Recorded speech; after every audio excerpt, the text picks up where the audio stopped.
Tim Renna, president of Nebraskans for Peace, has essentially turned his city block into a garden.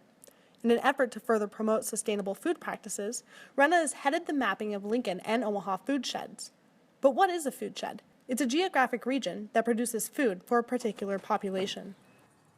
So what you try to do is you figure out what the capacity of an area is ecologically, and then you respect that, and you don't try to grow things that are inappropriate to grow there. You grow things that are suitable to that particular climate. So, lots of people in Nebraska like pineapple. Well, how do we get pineapple in Nebraska? We have to ship it. Will we ever grow pineapple here? Never.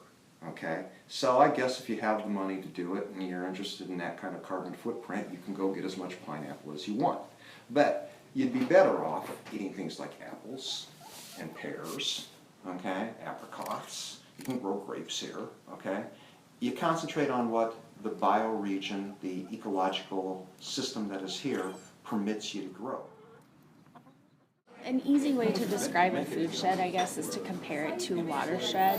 And so you're looking at, if you think of that visually, it's like when rain falls from the sky, like how it moves through the land and, either percolates into the soil or moves into the rivers, and so you're just, it's the flow of water. And so food shed is similar in that it's really describing the flow of how your food moves, how it gets from the farmer to the consumer, or and then beyond that, the waste side of it. It's really that cycle.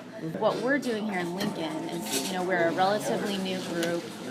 It's called the Lincoln Food Shed Working Group. And we really just have one, common goal in mind, and that is to improve and expand our local food system.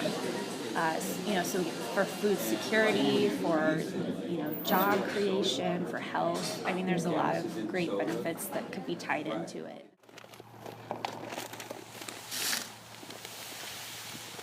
So that's kind of the philosophy, is just kind of, raise food, do what we can, make some food, maybe make some money in the long term. But right now there's no hope of making money, because you can't. It's hard. You have to compete with the grocery stores, and they're using immigrant labor, and they're not charging true cost of production, and so they take loss leaders on all this stuff. And then consumers, they look at the price of your product at the farmer market, and they're like, well, why is this so much more expensive?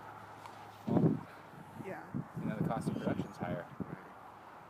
So really, is money that important in the big scope of things? Not really. So, if I can do this and maybe eventually provide a living for myself, raising food, that'd be awesome. So that's kind of why I'm doing it. So I like food. I'm a fatty. I don't know if you know this, but I love to eat. And if I can eat healthy food rather than crap, it's way better for me.